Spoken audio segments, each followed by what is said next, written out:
Welcome to the Being Known podcast with my friends, Dr. Curt Thompson and producer Amy Cella. We are here to discover and explore what it means to be truly known. Hi, friends. Hey. Hey, Pep. Hey, Aim. How fun is this? Right on.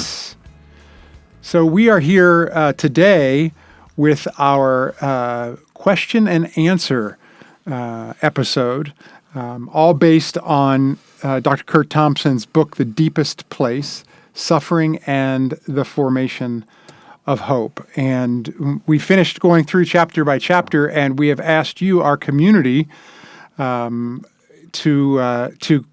give us some questions for this episode. And so I think we should just jump right in. These questions that you all have asked are very thought-provoking. We appreciate you taking the time and asking them, and we are going to answer as many of them as we can. So the first question is, I'm wondering if all mental health and psych conditions have a basis in trauma or suffering and how we handle the pain. Or do some mental illnesses just happen because of chemical imbalances and because we live in a fallen world with broken bodies? I'm so glad for this question. I'm so glad for this question. It's a question that is that I receive many places where I go to speak, because I think that we, in the course of talking about this book, a lot of what we talk about has to do with people's experiences in response to trauma. Mm-hmm. And that trauma could be of a range of different severity and duration and depth. And we want to honor that. And at the same time, we know that there are people who have life experiences that, from what we can tell, primarily appear out of fundamental brain physiologic challenges. There are many people who I've treated who have schizophrenia and who experience mood challenges that are qualified as what we call bipolar disorder. There are any number of different neuropsychiatric experiences that people have that are legitimately grounded in brain dysfunction that is the primary element of what that person's experience emerges from. And at the same time, even that creates its own set of suffering patterns, no matter where it comes from. That's one thing to say. And so for the one who asked this question, absolutely there are things that happen that are not primarily about the kinds of relational trauma that we're talking about. But as far as the brain itself is concerned, whether that trauma that I experience comes because of my history of sexual abuse at the hand of my uncle, or it comes because of the multiple surgeries I underwent as a kid in a medical setting where there was very little empathy, or if it happened because I have a disease process, or if it happened because my schizophrenia, or I had a cognitive problem due to some kind of brain disorder. All these things still involve the brain. The brain does not differentiate between the trauma that comes from a primary brain disorder and the trauma that comes from relational fractures that create inflammatory responses in the brain that are all part of what I think and what I say and what I sense on the image. Our real challenge is that we live in an era in which we've come to believe that we can reduce human beings to being brains on a stick. Mm-hmm. And so we then tend to separate into different categories. Oh, that happened to you because of your experience in the orphanage. That wasn't because you have a primary brain problem. Well, your experience of your trauma actually is mediated by your brain. You can't get away from it. And so at the same time that we would say, yes, there are distinctly different versions of our experience of trauma, some of which are primarily based in the brain, that we're not going to figure out by talking about my relationship with my parents. And there will be those things that emerge because of that. However, even in those settings in which the experience that I'm having is primarily emerging from my brain and physiology, there are still going to be weather patterns that surround that. You will often ask the question, and you ask this in clinical settings, when I'm doing training, when you're doing work with families who have family members who are suffering from something like really brittle addictions or bipolar disorder or schizophrenia or whatever. When you ask them, okay, so here's the identified patient, the person who has schizophrenia. To what degree does it appear to you that they believe that they are suffering? What they're going to tell you is like, no, they don't think they have a problem at all. Right. And so now who are the people that are the most anxious when it comes to this? You see, if I'm the patient that has cancer and my mind is functioning relatively well, I am the most anxious person in the room often. I may be, my family members will also be anxious if I have cancer or I have had a heart attack or whatever. But if I have schizophrenia, I'm often not necessarily worried, except for the fact that I think that there's a problem with the world. But I don't think I necessarily have a problem that I'm worrying about. The problem is not me. Mm-hmm. But the suffering is now extended to those who are closest to me. And yes, they want to get me help, which is important. It's also important to recognize that they want to get me help because they don't know what to do with their own suffering, because of what they're witnessing that my life is becoming. And so so I'm saying all this to say that everyone suffers. And that we want to say that anybody who's involved is in relationships with people who suffer in this way, maybe with what we might have called major mental illness at one point, maybe still do, like suffering goes around, and a lot of people have it. And and in the same, like the gospel honors the suffering of everyone. And what we want to do is to be able to properly identify it, in order to be present to it in the ways that are most helpful, and acknowledging that, it's not all about the primary relationship traumas that we have. And so it's important to differentiate that and identify that in proper ways so that we can provide proper responses to that. But at the same time, that when those situations arise, that we also not neglect the reality that it's just possible that some of the hardest suffering is taking place in the lives of those who are not the identified patient. Yeah. Amy, do you want to ask the next question, or do you want me to continue? No, you continue, Pep. But I did want to say one thing, because it's striking me that when we're recording this right now, it's Mental Health Awareness Month. And so it's like, oh my gosh, I'm so glad. It's such a great time for a conversation, a Q&A to talk about these things. Yeah. So our next listener asks, in talking about trust being something that you see before you act out, or that the act of trust happens at the same time as embodied actions, do you think different people experience this differently? For instance, in talking about Thomas, Jesus says, "Blessed are those who have not seen and yet have believed." I can readily see how, especially for traumatized people, they need to experience the body of Christ in some fashion before, at the same time as belief. It seems like you could also have people who respond simply to the declaration of what has happened and how they need to trust without experiencing it in an embodied way. What are your thoughts on this?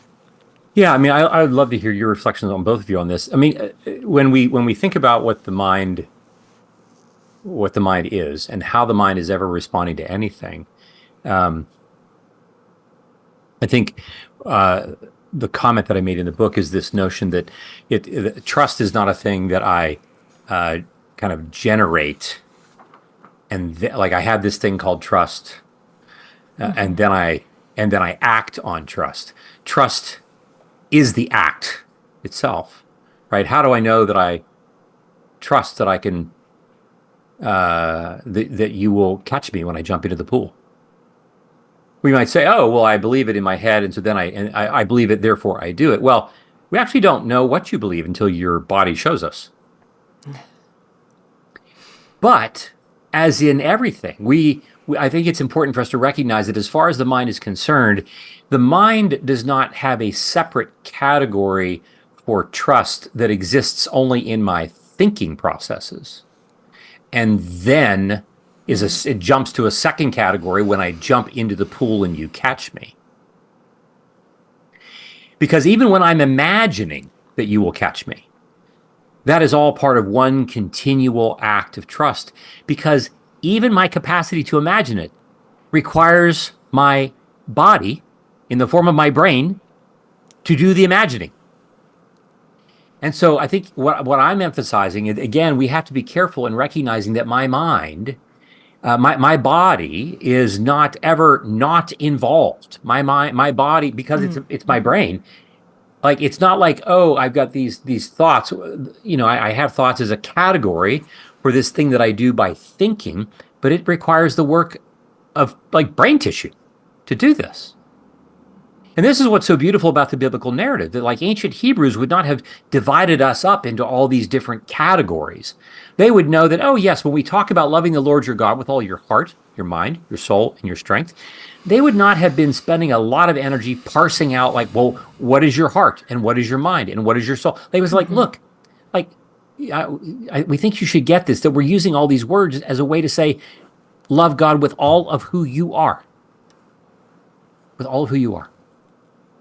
And so we would say then that trust is always going to be a move in some way, shape, or form, whether it begins in my thoughts and my feeling or my chest, or it then extends into my action of jumping into the pool, or of revealing in my vulnerable moment this thing about me to you that I hate the most. It's one continual act that has different portions of it along the way. And I think I would also then be curious to know from our questioner, and this would be a thought, something for them to reflect on and be curious about. And answer is like, how would knowing how all these things are different, how would that be helpful? What is it that I'm worried about in not being able to know exactly and separate out all the things that I'm trying to know and separate out? Often when we are wanting to make sure that we get things just right, there's a part of us that's now in the room that is worried that I'm going to miss something, that I'm going to do this the wrong way. Shame is knocking at the door, right? Sin is at your door and its desire is for you. This is Genesis 3. And my invitation would be for the person who's asking the question is like, what is it that you really want? What is it that you most want to be and most want to be able to do and to become? And I would say, whatever the answer to that is, Jesus is all for it. Jesus wants you to be a person of wisdom, who's able to trust trust wisely, to not be fooled by things, to not give yourself over to things that are unworthy.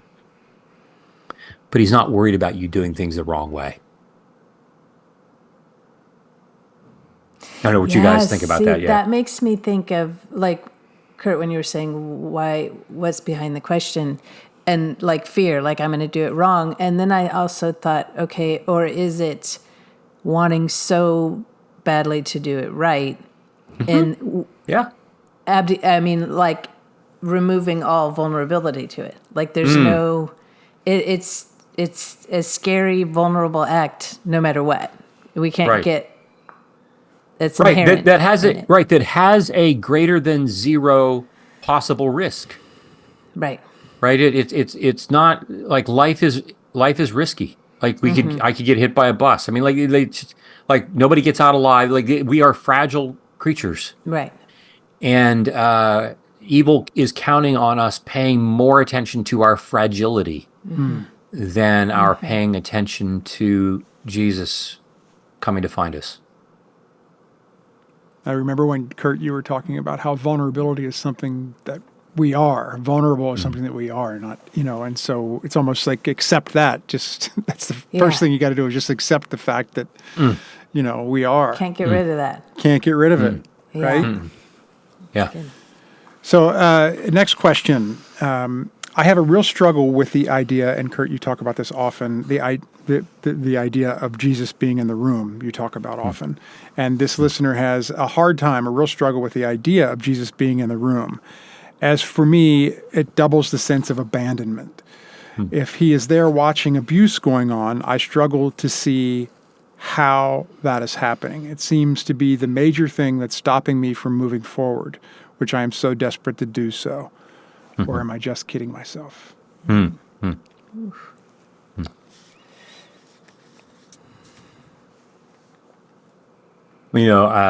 first thing I want to say to our listener who's written this question is, I'm just really sorry about what happened. There's no universe in which it's okay. Not okay. And I believe with all my heart that our king would say, nope, it's not okay. It's not okay. And I also really appreciate the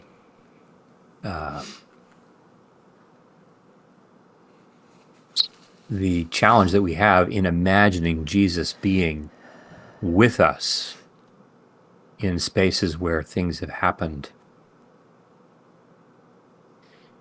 Because so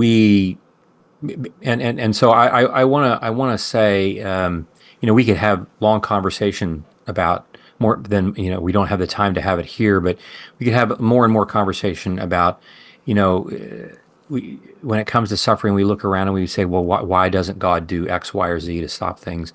And we might say, well, in order for God to do that, it would mean he would have to force other people to behave properly. And I would like for him to do that. I would like for him to stop people from doing bad things and make people do good things.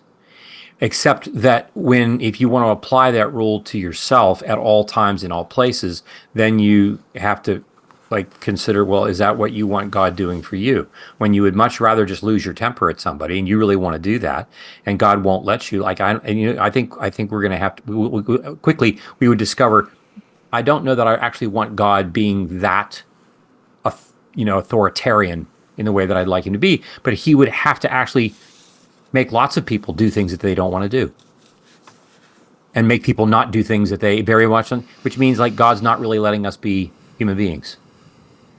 We're more like, we become more like cattle. He just makes us go places, and then, until we get butchered. That's one thing. And the other thing tactically that I would say, that from a tactical standpoint, I would say, when we do this work with individuals, or especially in our confessional communities, we are often asking the question about, what does it mean for us to be present? When you tell me your story, you're not telling me your story as one in which we are present with the story happening. You're telling us your story in the wake of it, after it has just taken place.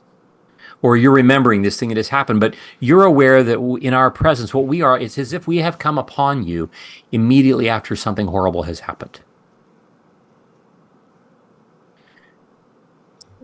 Because when these horrible things happen, the real question then is, am I able to imagine Jesus being with me in this reality of suffering? This is Job, right? Job would like to say why he has all these questions. Why? And the God of the Bible does not argue with him. He does not explain things. And this is infuriating. But God is not upset with our furor. God turns to Job's friends at the end and said, one of the reasons why I like Job is because Job was willing to talk to me about how pissed off he was at me, that I didn't, that I haven't figured all this stuff out for him. You all think you have all the answers. You're not engaging with me. With Job, I got a guy who's in the game. And so all this is to say, again, circling back to say, whatever has happened to you is not okay. And the question then becomes, if this is my life, am I willing, first of all, even if I'm having a hard time imagining Jesus being present, I would invite you to consider who is willing to be present with you as you tell your story. Let's start with that. I know that we can be rightly angry and anguished and grief-stricken that something has happened. And so the way that we come to God often in this way is to say, why weren't you there? Why did you let this happen? I'm mad that you didn't. And so we decide that God must not be a good God because God has let this happen. And I want to say that when our mind goes down that path, why did you let this happen? You should have prevented this from happening. You're not a good God or a just God. The very act of going down that cognitive path is a way for me to protect myself against my grief. It is a way for me to leave the path of the real life that I have, because the real life I have is a life in which something did happen to me.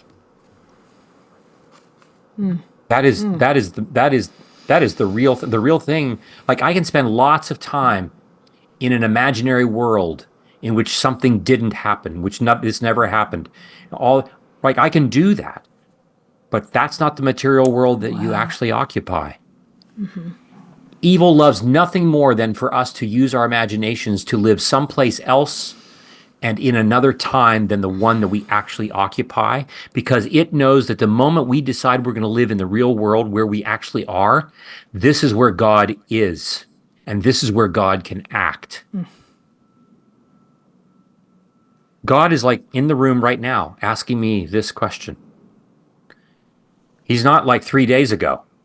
This is not a commentary about theological, whether or not God occupies time. It's not about that. Like, as far as I am concerned, I'm not living 3 days ago.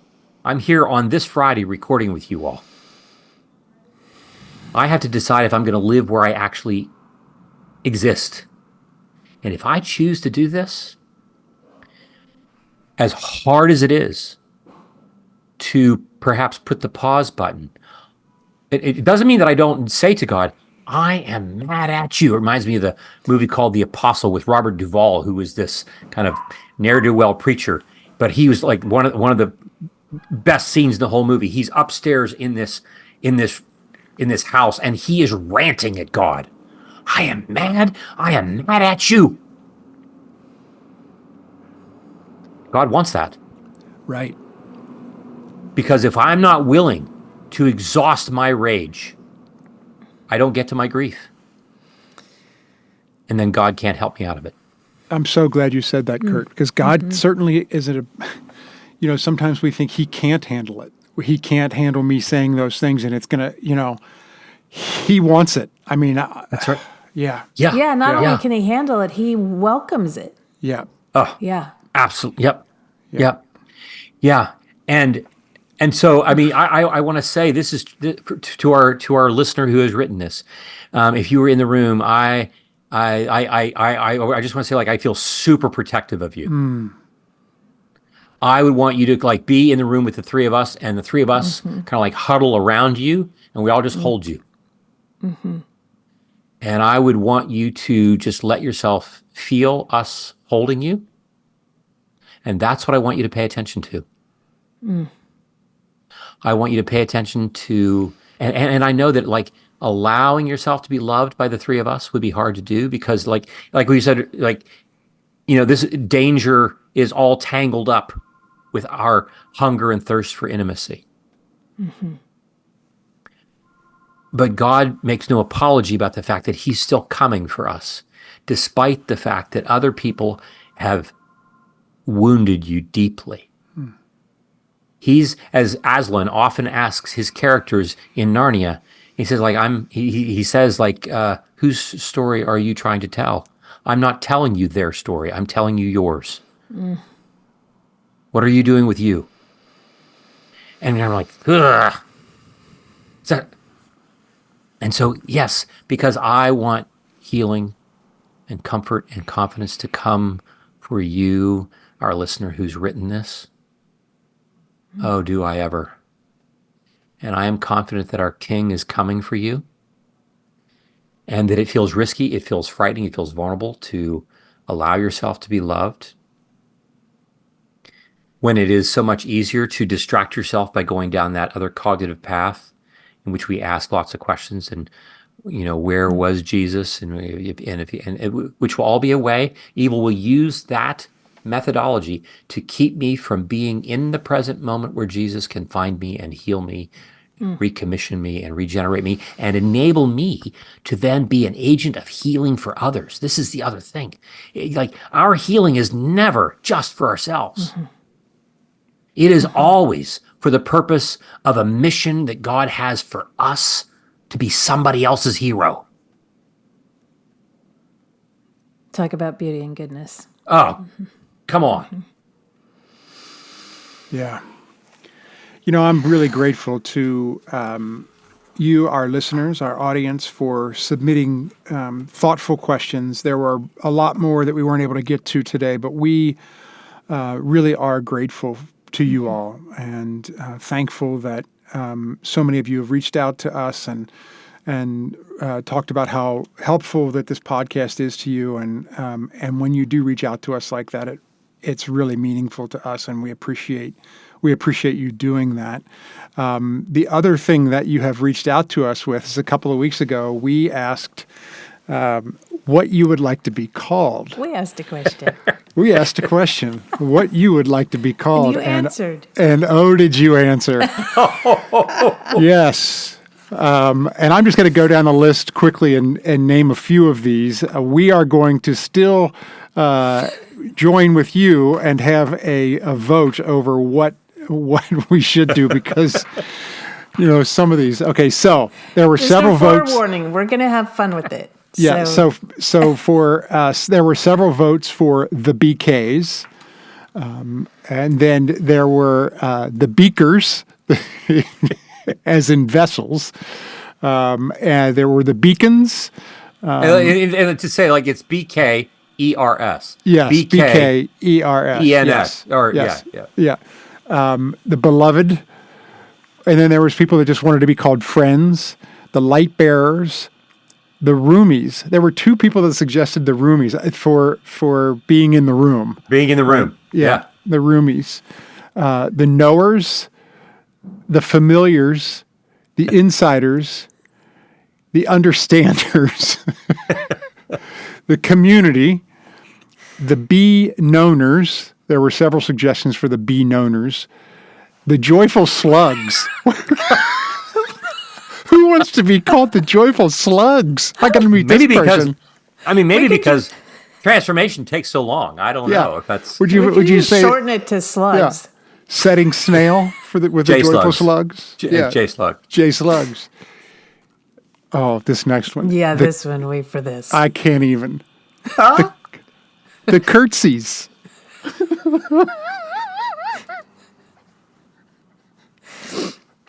Oh. I like this next one too. The most beautiful listeners in the world. Dude, I love that. It's very funny.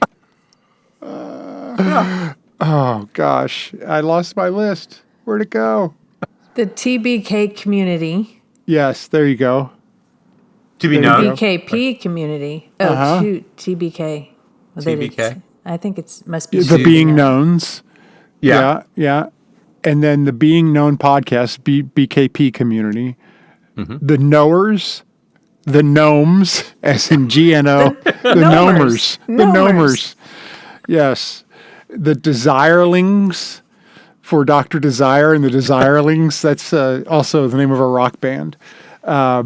Family, friends, the fully known, the being knownies, the knownies, well known, knowables, be knowns, knowners, the minors, the wantables, being known at alls, the being known at alls, the communitas, the knownies, the beings, the seekers, and the transformants. All right, so I think Wowzer, right? Oh, and then there's Amy's, the characters. Okay, there was context, and none of us remember the context. That's what make the list. That's what you wanted to call our listeners, characters. I'm just saying. I think it's fabulous. Yeah. This is why most of our time is just Pepper and me, because like you like So rude. So anyway, characters. The next step is our friend Kara is going to put together a poll with our top 5. The 3 of us will vote on what we think our top 5 are, and then we'll also take into consideration how many people picked certain names or came up with certain names. So we'll get that out to you via social media. So be in the lookout for that, because we want to. Yes, cast your vote, because we want to call you what you want to be called. It's too fun. Yeah. Oh, man. What a great season. It's been Amy, great. Thanks for joining us today, Amy, for the entire fun. episode. Very fun to have right you on. here. Right on. And again, I want to really encourage you, if you haven't, to go out and get The Deepest Place, Suffering and the Formation of Hope by Dr. Curt THOMPSON, MD. Go back through this season, read a chapter, listen to an episode, and go through it, because I know you will find it helpful, as Amy and I both have through this process. So thank you. Thank you, team. All right, guys. Love you. Love you Until too. next season. You're the most beautiful team in the world. Talk to you soon. Love you. Amen. All right, we'll see you. Bye.